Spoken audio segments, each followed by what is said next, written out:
믿음이라는 게 뭔가 근거가 있어야 됩니다. 그렇죠. 우리가 보통 하나님을 믿는다라고 하면 덮어놓고 믿는 것을 생각하기가 쉬운데 사실 우리의 믿음에는 분명한 근거가 있습니다. 그 근거가 뭐예요?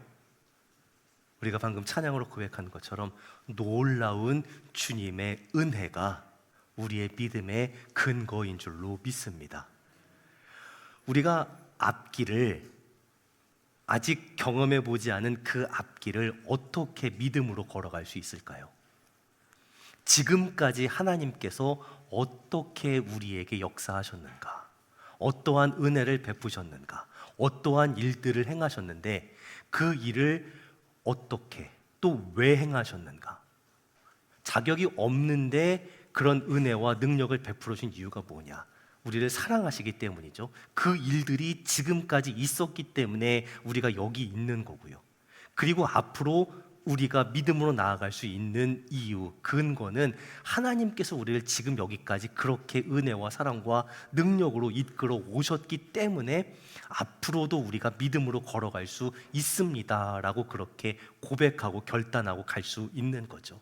신명기 말씀을 우리가 쭉 읽은 모든 말씀이 그렇지만 신명기 말씀을 읽으면서 이걸 늘 기억해야 돼요. 도대체 옛날 얘기 왜 하냐는 거예요. 과거의 이야기를 왜 하냐는 거예요. 그 과거의 이야기를 다시 끄집어내면서 어떻게 해석하느냐에 따라서 우리가 오늘을 어떻게 살 수 있냐가 결정이 되는 거죠. 미래를 어떻게 살아낼 수 있느냐가 결정이 되는 거예요. 지금 그 이야기를 다시 하고 있는 겁니다. 신명기 3장에 들어와서요, 성경책에 보면요, 그 신명기 3장에 소재가 달려 있습니다. 이스라엘이 바산 왕 옥을 치다라는 그런 소재가 달려 있어요. 오늘 본문은 그렇게 시작을 합니다. 이스라엘 백성이 2장 이제 후반에서는 헤스본 왕 시온을 물리치고 그 땅을 정복했다라는 이야기가 나왔고, 이제 3장에 들어와서는 바산 왕 옥을 이제 공격해서 그 땅을 다 정복했다라는 그런 내용이 나오죠. 지금 그런데 어때요? 사실은 이스라엘이 싸움을 건 게 아니라 지금 바산 왕 옥이 이스라엘을 공격하려고 나왔기 때문에 대응 차원에서 어쩔 수 없이 싸워야 되는 상황이잖아요. 지금 1절에 뭐라고 해요? 바산 왕 옥이 모든 백성을 거느리고 나와서 우리를 대적해서 싸우려고 했기 때문에 지금 싸우고 있다는 거예요. 자, 그렇게 바산 왕 옥과 전쟁을 앞두고 있는 이스라엘 백성에게 하나님의 말씀이 주어지죠. 무슨 말씀을 하세요? 하나님이 늘 하시는 말씀하세요. 두려워하지 말라. 그 왕 그리고 그 백성들 그 땅 다 너에게 줄 거다. 어떻게 할 거냐? 구체적으로 예전에 헤스본에 거주하던 아모리 왕 족속의 시온에게 한 것 같이 똑같이 해줄 거다라고 그렇게 말씀을 하세요. 그리고 어떻게 돼요? 이제 하나님께서 전쟁에서 이기게 하시니까 당연히 이길 수밖에 없는 거예요. 하나님께서 이기게 하셨는데 우리가 질 방법이 없어요. 우리가 꾸역꾸역 실패하겠다, 넘어지겠다, 지겠다고 해도 하나님께서 능력 주시고 하나님께서 이기게 하시면 이길 수밖에 없는 거예요. 방법이 없어요. 이스라엘이 그렇게 이깁니다. 바산 왕 옥을 물리치고 그 땅을 차지하게 돼요. 3절에 보니까 그렇게 하나님께서 넘기셨대요. 그러니까 우리가 그들을 쳐서 한 사람 남기지 않고 다 차지했어요. 근데 그 땅이 어떤 땅이에요? 한마디로 아주 좋은 땅이에요. 그 당시에 요단강 건너가기 전에 있었던 그 땅의 가장 노른자 땅이에요. 자, 왜 그럴까요? 힘세니까 좋은 땅 갖는 거예요. 10절에 보니까 그 땅 이름을 얘기해요. 길르앗. 길르앗이라는 그 지역 지명이 나오잖아요. 길르앗이 참 좋은 땅입니다. 비옥한 땅. 누구나 탐내죠. 그러면 누구나 탐내는데 누가 가져요? 그 당시에 그 지역에서 제일 힘센 족속이 차지하게 되는 거예요. 그런데 그런 땅을 이스라엘이 갖게 됐습니다. 자, 다 이겼어요. 좋은 땅 가졌어요. 끝났다. 이렇게 생각하고 넘어가면 신명기를 사실은 읽을 이유가 없는 거예요. 왜 이 땅을 차지하게 하셨냐는 거예요. 이 과정을 통해서 하나님이 이스라엘 백성들에게 이제 요단강 건너가서 가나안 땅을 정복할 미래로 나아가는 이스라엘 백성들에게 무슨 말씀을 하고 싶으시냐라는 거예요. 자, 하나님 이스라엘 백성들에게 뭐라고 말씀하셨다고요? 두려워 말라는 말씀을 하셨단 말이에요. 두려워 말라. 자, 그런데 꼼꼼하게 읽으신 분들은 좀 차이를 느끼실 거예요. 이전에 그 시온하고 싸울 때에는 그런 말씀을 안 하십니다. 헤스본 왕 시온하고 싸울 때에는요, 그냥 2장 31절에서 그렇게만 말씀하세요. 너 손에 넘겼다. 너에게 넘겨줬다. 가서 싸우면 돼. 이기면 돼. 끝. 그리고 백성이 나가서 싸워서 이깁니다. 그리고 승리했다. 끝나요.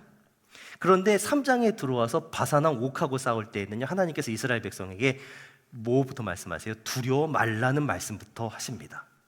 그 얘기는 뭐예요? 이스라엘 백성들이 두려워했다는 거예요. 두려워하지 말라고 말씀하실 땐 이유가 있어요. 두려워하기 때문에 두려워하지 말라고 하시는 거예요. 우리가 여호수아 1장에 가서 여호수아 1장에서 강하고 담대하라, 두려워하지 놀라지 말라는 말씀 3번이나 하신 이유가 뭐예요? 그만큼 여호수아가 지금 겁먹고 두려워했기 때문에 하나님 말씀하신 거예요. 이스라엘 백성도 지금 상황이 똑같아요. 바산왕 옥하고 싸울 생각을 하니까 두려워요. 무슨 차이일까요? 헤스본 왕 시온하고는 그냥 싸웠는데 바산왕 옥하고 싸울 때에는 두려워합니다. 무슨 차이일까? 그냥 하루 강아지 범 무서운 줄 모른다고 처음 싸울 때는 아무것도 모르고 무대 보러 싸웠다가 전쟁 한번 해보고 나니까 야, 이거 지면 죽는구나 라는 그게 좀 쌓이니까 그래서 무서워했던 건가? 아무것도 모르는 젊을 때에는 세상 무서운 줄 몰랐는데 나이 먹고 경험 쌓이니까 무서운 게 많아져서 몸을 사리는 건가? 그래서 하나님 두려워하지 말라고 말씀을 하신 건가 싶기도 해요. 사실 진짜 이유가 있습니다. 자, 왜 이스라엘 백성은 바산왕 옥을 두려워했을까? 자, 이스라엘 백성이 광야에 나와서 그 광야길을 지나가면서 이 헤스본 왕 시온과 바산왕 옥, 이 족속들하고 싸우지 않고 지나가려고 했었다라는 말씀을 드렸어요. 지난주에. 왜 그랬냐? 요단 동편이 하나님께서 주신 땅이 아니라고 생각했기 때문이다라고 그렇게 설명을 했었죠. 근데 왜 결국은 싸워서 그 땅을 차지하게 돼요? 헤스본 왕 시온이 이스라엘을 그냥 놔두지 않고 싸움을 걸어왔기 때문이다라고 설명을 드렸죠. 왜 헤스본 왕 시온이 싸움을 걸어와요? 하나님께서 그 땅을 이스라엘 것 되게 하시려고 라고 그렇게 2장 30절에 그 이유가 나와 있다 말씀을 드렸어요. 이스라엘은 의도하지 않았지만 어쨌든 하나님은 그 땅도 이스라엘의 것이 되게 하셨습니다. 자, 그런데 여기서 한 가지 질문이 있습니다. 이스라엘은 요단강 건너가기 전에 그 땅을 정말 갖고 싶었을까요? 정말 그 땅이 내 땅 되는 걸 원했을까요? 솔직히요, 이스라엘은 그 땅 조용히 지나가고 싶었습니다. 하나님께서 이 땅을 우리에게 주신 게 아니니까 라고 하는 이유도 있지만 사실 진짜 그냥 조용히 지나가려고 했던 이유는 믿음으로 내린 결정이 아니었어요. 왜일까?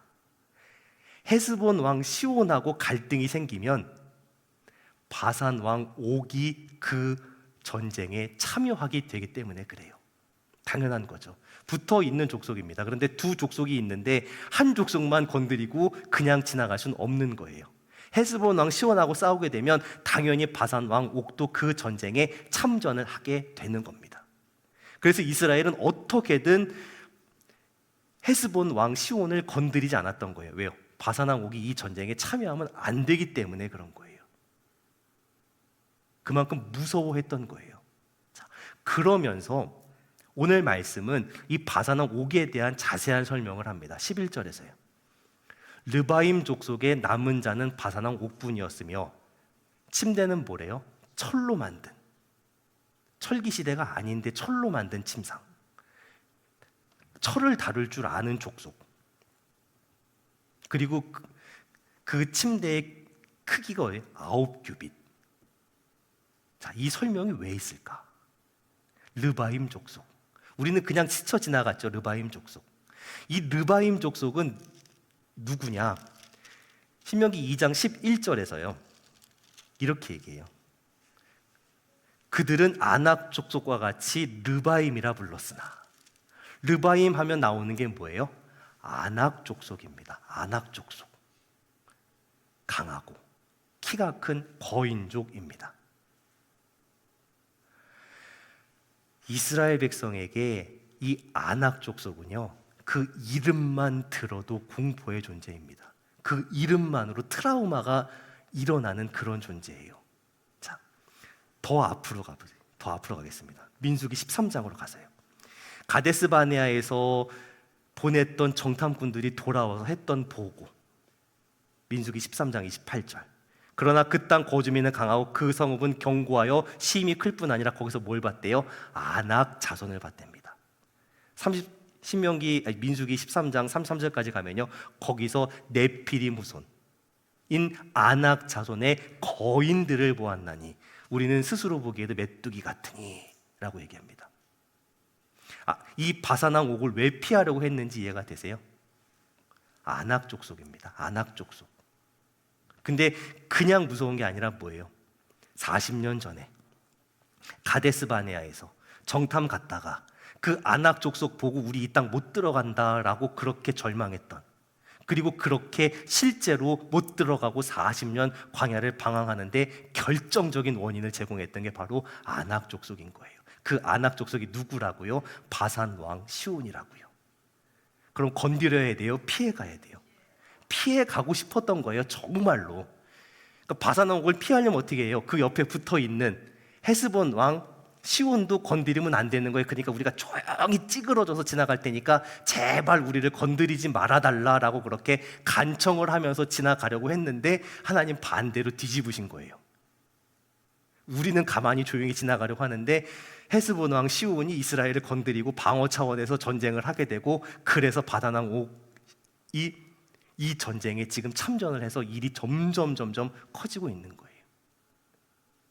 그 두려운 존재, 이름만 들어도 트라우마가 일어나는 그 존재, 나에게 과거에 큰 실패와 절망과 상처를 안겼던 그 일, 지금 그 일이 광야 40년 지나면서 다 사라진 줄 알았는데 다시 올라옵니다. 40년이나 지나서 다시 올라와요. 왜 하나님은 이스라엘 백성들에게 그 40년 전에 그 상처를, 그 절망을, 그 트라우마를 굳이 왜 다시 끄집어내시냐라는 거예요. 우리가 인생을 살면서 수많은 문제와 어려움들을 만나게 되잖아요. 그 문제와 어려움 만날 때 어떻게 해야 된다고 우리가 계속 입으로 고백해요? 믿음으로 반응해야 된다, 말씀 붙잡고 가야 된다라고 당연히 그렇게 알고 있고 또 대답을 그렇게 해요. 그런데 그게 그냥 문제와 어려움이 아니라 내가 과거에 정말 피했던, 덮었던 그 아픔, 상처, 절망, 그 때만 생각해도 10년이 지나고 20년이 지나고 30년이 지나고 40년이 지났는데 트라우마가 올라오는 그 일, 이름만 들어도 두려움과 공포가 다시 막 그 뱃속에서부터, 뼛속에서부터 올라오는 그 문제, 다시 만나면 어떻게 해요? 그런 상황에서 우리가 믿음으로 반응해야 되겠다, 그런 생각이 전혀 안 들어요. 전혀 안 들어요. 이전에 지금까지 믿음으로 승리하면서 왔던 기억은 전부 다 사라져버립니다. 그리고 두려움과 공포만 남아요. 그게 지금 이스라엘 백성들에게 바산왕 옥입니다. 그래서 피해 다니고 그래서 도망 다니는 거예요. 그래서 덮어놓는 거예요. 자, 그런 상황에서 우리가 어떻게 믿음으로 반응할 수 있냐고요. 믿음으로 반응이 안 나오는 게 정상이에요. 그런 문제를 만나면 절대로 우리는 우리 스스로, 우리의 힘으로, 우리의 능력으로 우리 마음을 지켜낼 수가 없어요. 그래서 우리에게 기도하고 하나님 말씀을 계속 듣고 그 안에 거하라고 하시는 거예요. 내 힘과 내 능력으로, 내 결단으로 내 마음 못 붙잡아요. 하나님 말씀만이 내 마음을 지켜주시고 내 마음을 붙잡아 주실 수 있는 줄로 믿습니다. 그래서 하나님 말씀 기억하라는 거예요. 그래서 읽으라는 거예요. 그래서 말씀을 읽고 계속 붙들고 그 말씀 앞에 계속 노출되고 그 말씀이 나를 붙잡고 가실 수 있도록 하라고 계속 그렇게 강단에서 강조하고 또 강조하고 권면하고 또 권면하는 거예요. 이 말씀을 왜 우리가 나누고 있냐고요. 이 말씀을 왜 나누고 있냐고요. 실패와 절망과 두려움이 겨우 피해왔던, 도망쳐왔던 그 일이 도저히 피할 수 없는 내 인생의 길목에 내 앞에 딱 놓여버린다고요. 그렇게 가로막아 버린다고요. 그때 어떻게 해요? 피할 수 없는데 그때 할 수 있는 게 뭐예요? 그때 하나님 말씀을 붙잡아야 되는 거예요. 그때 우리가 할 수 있는 건 다른 게 없어요. 하나님 우리에게 뭐라고 말씀하시냐는 거예요. 자, 그런 마음을 가지고 오늘 3장 2절, 3절을 다시 보세요. 그 마음을 가지고 도저히 피할 수 없는, 내가 40년 전에 덮어놨던 그 트라우마가 다시 터졌어요. 그러고 있는데 하나님께서 나에게 뭐라고 말씀하세요? 두려워하지 말라 말씀하시는 거예요. 두려워하지 말라. 내가 그 모든 것을 다 너의 손에 넘겼다. 그리고 그거 다 쳐서 사라지게 할 거다라고 그렇게 말씀하세요. 대부분 어떻게 해요? 그 두려움의 문제가 생기면 살 길을 찾아 빨리 살 길을 찾으려고 해요.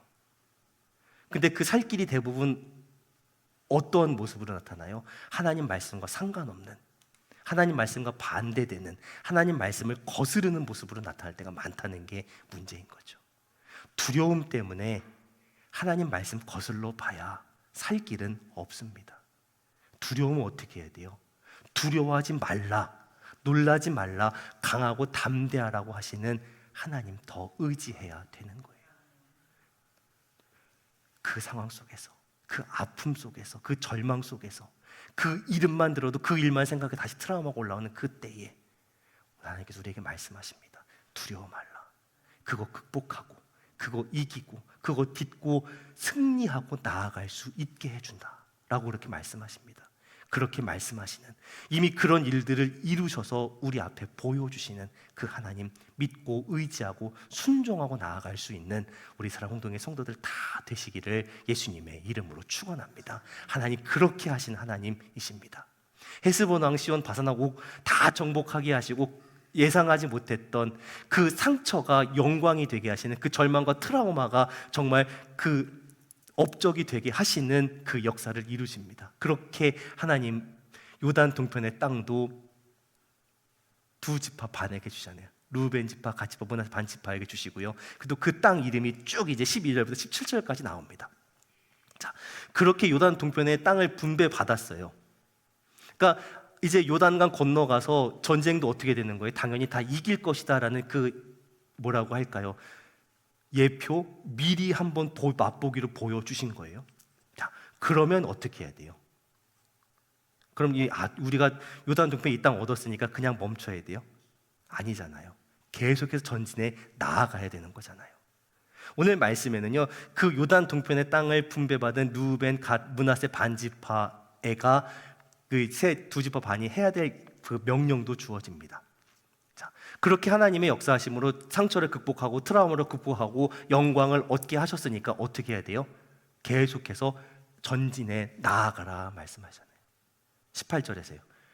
그때 내가 너에게 명령하여 이르기를 너희 하나님 여호와께서 이 땅을 너희에게 주어 기업이 되게 하셨은즉 너희의 군인들은 무장하고 너희의 형제 이스라엘 자손의 선봉이 되어 건너가되 라고 말씀하십니다. 이 두 지파 반, 루벤과 므낫세 반 지파 다시 정비하고 무장하고 아직 기업 얻지 못한 나머지 아홉 지파 반을 위해서 나가 싸워야 된다 말씀하세요. 지금 이 묘정의 목적이 뭐예요? 하나님께 약속하신 그 땅을 얻기 위해서 가는 거잖아요. 자, 문제는 이 루벤 지파, 갓 지파, 므낫세 반 지파는 이미 땅 다 얻었습니다. 그러니까 더 이상 싸울 이유가 없어요. 사실 민수기 32장에 보면요, 그냥 우리 싸움으로 이제 전쟁 안 나가면 안 되냐라고 그렇게 얘기하다가 모세에게 혼나기도 합니다. 우린 이미 땅 얻었으니까 다 안정됐으니까 나머지 아홉 지파 반이 가서 싸우라고 우리는 그냥 있겠다라고 그렇게 해버려요. 기업 얻기 전까지는 아쉬워서 열심히 싸웠는데 이미 다 얻어놓으니까 아쉬울 것 없다라고 그렇게 하는 태도를 보이는 거죠. 사실 진짜 위험한 때는 언제냐면요, 바산왕 옥 만나서 예전에 트라우마가 올라올 때보다 이기고 났을 때가 더 사실 위험해요. 그때는요 하나님이라도 찾거든요. 두려워서 도망가든지 그 와중에 그래도 하나님 의지해야지라는 그 마음이라는 먹어보는데 이렇게 다 얻었어요. 땅 얻었어요. 기업 얻었어요. 다 이루었다라고 생각되면요 신앙의 여정에서 참 위험하더라고요. 왜냐하면 다 이루었다라고 생각이 들면요 꼭 멈춰요. 그 신앙의 행군이 멈춰버립니다. 신앙의 여정이 멈춰요. 행군이 멈춰요. 자, 그런데 정말 심각한 문제는 뭐냐면 다 이루었다라고 생각하는 사람은 꼭 먼저 얻은 사람이라는 거예요. 먼저 기업을 얻은 사람, 먼저 된 사람이라는 거예요. 앞에서 끌고 가는 사람이라는 거예요. 지금 이 신앙의 여정을 행군을 하고 있는데 행군 앞에서 멈춰버리면 뒤에 있는 사람은 어떻게 돼요? 아무것도 얻지 못했는데 그냥 멈춰버리는 거예요. 앞에서 멈추면 그럼 뒤에 갈 사람들 길목을 막아요. 같이 못 가는 거예요. 이 먼저 땅을 먼저 기업을 얻은 지파들은 잊지 않아야 돼요. 왜 하나님 먼저 주셨냐? 우리가 은혜 받아서 먼저 된 자로 세워져 있을 때에 왜 하나님 나에게 은혜 주셔서 먼저 나를 세우셨는가? 이거 잊어버리면 안 돼요. 먼저 주셨다는 건 무슨 의미예요? 더 큰 믿음, 더 큰 책임을 보여야 한다는 거예요. 앞에 서서 너희가 선봉이 되라 말씀하세요. 18절에서요. 너희 형제 이스라엘 자손이 선봉이 돼서 나가라는 거예요. 너희는 다 얻었으니까 뒤로 빠져라가 아니라 선봉돼서 앞에서 끌고 가라는 거예요. 본을 보이는 사람 되라는 거예요. 믿음으로 이 땅을 얻은 것에 대한 본을 보이라 라고 그렇게 말씀하시는 거예요. 나 원하는 거 다 얻어서 다 이루어서 끝났어가 아니라 믿음으로 나아가는 모습을 계속 보여야 되는 거예요. 사도 바울의 고백처럼요. 아직 나는 내가 잡은 줄로 여기지 않는다는 거예요. 표대를 향하여 그리스도 예수 안에 하나님께서 위해서 부르신 부름의 상을 달려가는 그 모습을 계속해서 보이겠다는 거예요. 계속해서 뒤에 있는 사람들이 그 모습을 보고 같이 달려갈 수 있도록 그렇게 보여줘야 되는 거예요. 어떻게 보여줄 거예요? 많이 들었잖아요. 이제 저랑 같이 하시면서 먼저 된 자는 본 보여야 된다. 믿음을 전수해야 된다. 어떻게 믿음의 본을 보이고 어떻게 전수할 거냐는 거예요. 지금 이 이야기를 하면서요, 모세가 잠깐 여호수아에게 하는 이야기가 있어요. 21절에서요. 그때 내가 여호수아에게 명령하여 이르기를 너희 하는 여호와께서 이 두 왕에게 행하신 이 모든 일을 내 눈으로 봤다 라고 그렇게 모세가 이야기합니다. 눈으로 봤다는 거예요. 이게 중요합니다. 눈으로 보고 배울 수 있게 해야 돼요. 눈으로 보고. 우리가 참 험난한 시간들을 통과해서 왔습니다. 자, 그런데 그 시간을 통과해 오고 남은 내 모습이 어떠한 모습이냐는 거예요.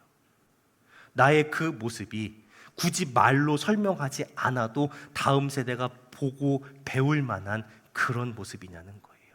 눈으로 보고 배울 수 있는 모습이냐는 거예요.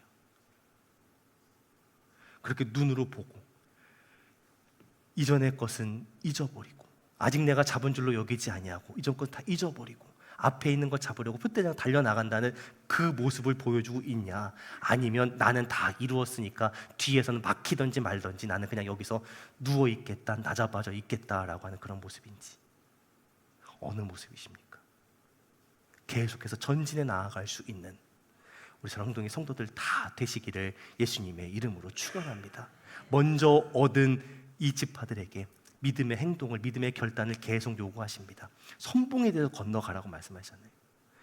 너희 발목 붙잡고 있는 것들이 있는데 19절에서요. 가축이 많다.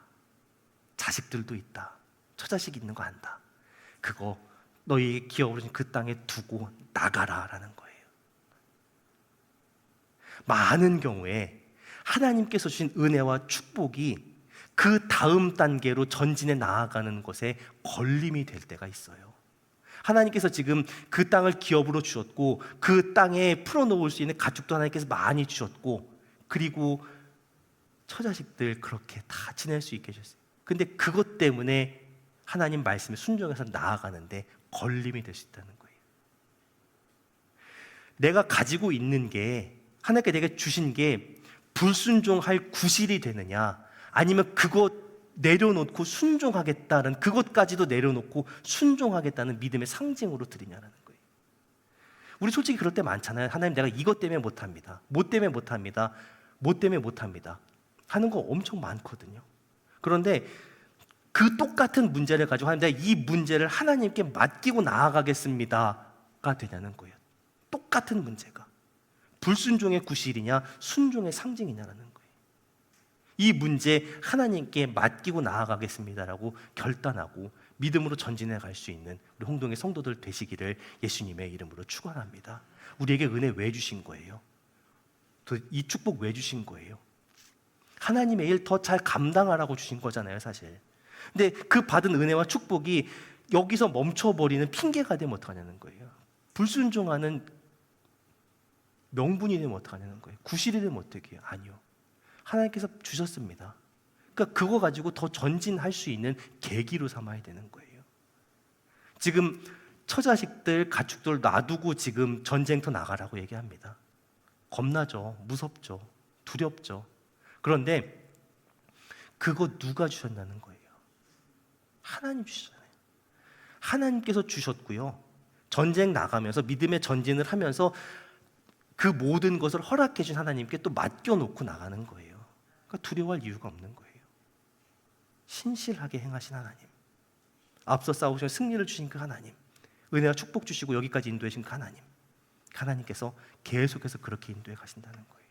하나님께 맡기고 그 편안한 자리에 머물러 있는 것이 아니라 부르심을 따라, 사명을 따라 하나님 말씀을 붙잡고 한 걸음 한 걸음 전진해 나아갈 수 있는 믿음의 본을 보일 수 있는 우리 사랑동의 성도들이 다 되시기를 예수님의 이름으로 축원합니다. 그렇게 해야 돼요. 계속해서 그렇게 믿음의 본을 보이고 이 믿음의 여정을 걸어가면서 막혀있는 험난한 길들을 계속 개척해 나가고 그리고 계속해서 전수할 수 있어야 돼요. 그 이야기를 하면서 좀 이렇게 동떨어져 있는 것 같은 그 이야기 한 구절을 신명기 3장 마지막에 붙입니다. 모세가 요단강 건너가지 못하게 된 그 이야기를 또 다시 해요. 물론 아쉬워서이기도 하겠지만 이 이야기를 이제 이 요단 동편의 땅을 다 얻게 된 이후에 붙이신 이유가 있는 거예요. 이제 이 요단 동편 땅 다 정복하고 두 지파 반에게 땅 이제 분배한 다음에 모세가 기도하는 거죠. 하나님 다 건너가게 한번 해주십시오. 요단 저쪽에 있는 땅, 하나님께 약속하신 그 땅 한번 볼 수 있게 해주십시오. 모세가 가장 바랬던 건 내가 그 땅 들어가는 게 아니라 하나님 약속이 성취되는 그 상황 가운데 나도 좀 있고 싶다라는 거였겠죠.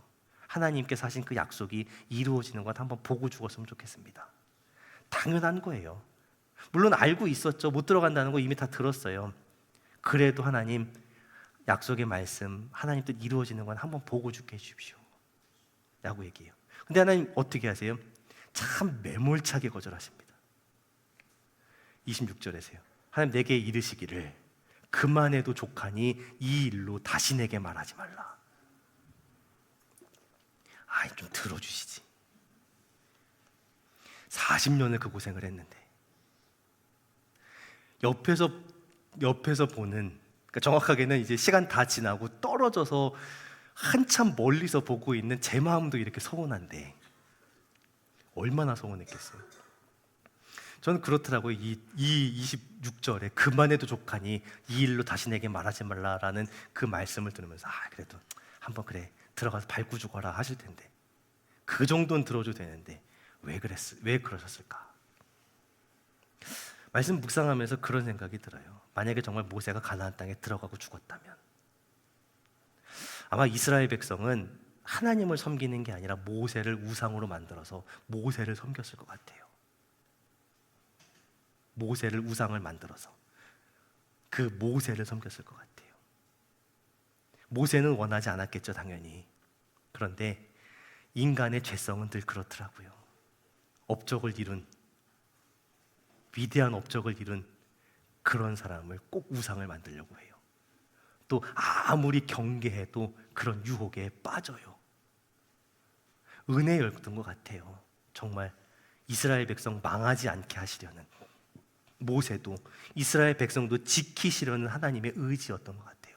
들어가면 이 백성은 우리를 40년 동안 광야를 이끌어온 위대한 지도자라고 하면서, 그리고 나서 모세 죽으면 모세 동상 만들어서 거기에 절하게 만들겠구나.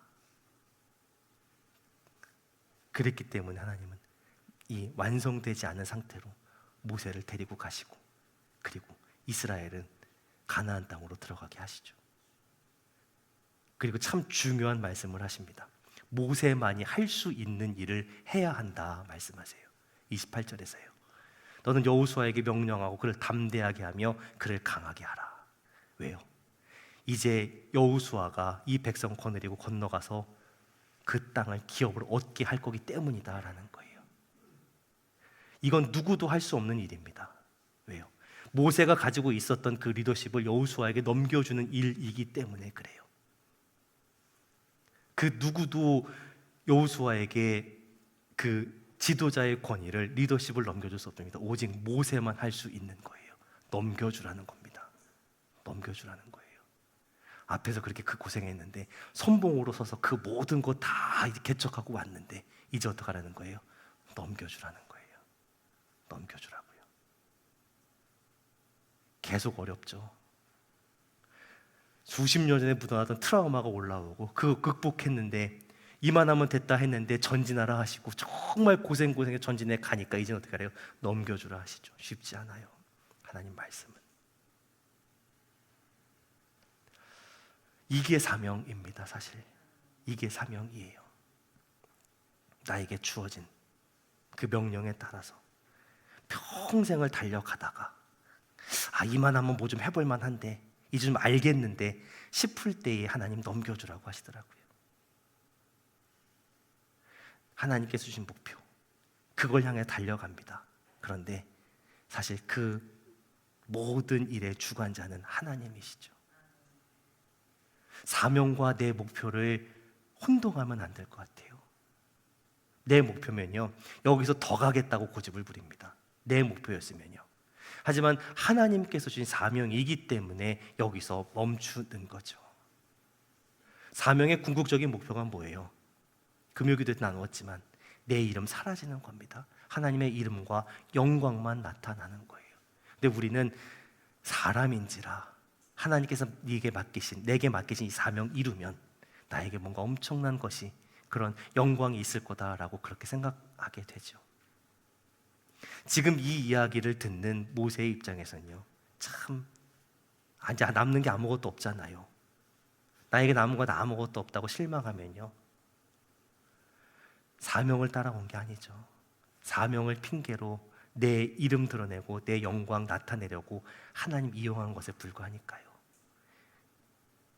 그러니까 모세가 서운해하지 않죠. 실망하고 이제 다 내줬구나라고 그런 박탈감을 느끼는 게 아니라 계속해서 하나님 말씀을 또 가르쳐 갑니다. 전수합니다. 끝까지 가요. 이 이야기가 신명기 후반에 나오지 않잖아요. 모세가 죽었다는 그 이야기가 나오는 신명기 마지막 장에 나오는 게 아니라 지금 나오잖아요. 그리고 그때 계속해서 모세는 하나님 말씀을 전수해 갑니다. 그리고 하나님께 사라지게 하시면 그냥 사라진다라는 거예요. 무익한 종입니다라는 고백과 함께 사라져 버리는 거죠. 우리가 이 과정을 통과해 갈 수 있기를 소원합니다. 어느 자리에 있는지 각자 형편에 다 다르실 거예요. 40년 전에 그 트라우마가 다시 올라오는 그 자리, 그래서 도망치고 싶은 그 자리 앞에서 두려워하지 말라는 그 말씀을 듣는 그 형편 가운데인 성도들도 있을 거고요. 그거 통과해 가서 멈췄다, 다 됐다 생각하고 멈추려고 할 때에 선봉에 서라라는 이 말씀을 그렇게 받은 분도 있을 거고요. 정말 다 끝나서 이제는 넘겨주어야 된다라는 그 말씀을 듣는 분들도 있을 거고요. 어느 자리에 있든지 중요한 건 하나님 붙들고 가는 것인 줄로 믿습니다. 어느 곳에 있든지 하나님 믿고 의지하고 두려워하지 말라는 말씀 붙잡고 나아가면서 내게 맡기신 그 자리, 내게 살게 하신 그 삶의 자리, 또 내게 주신 그 사명 잘 감당해 갈 수 있는, 승리하며 나아갈 수 있는, 본을 보일 수 있는, 또 잘 물려줄 수 있는, 그래서 내 모든 인생의 여정을 통해서 그 모든 것 가운데 결국 하나님의 이름과 영광만 남았습니다 라고 그렇게 고백할 수 있는 저와 우리 사랑동의 성도들이 다 되시기를 예수님의 이름으로 축원합니다.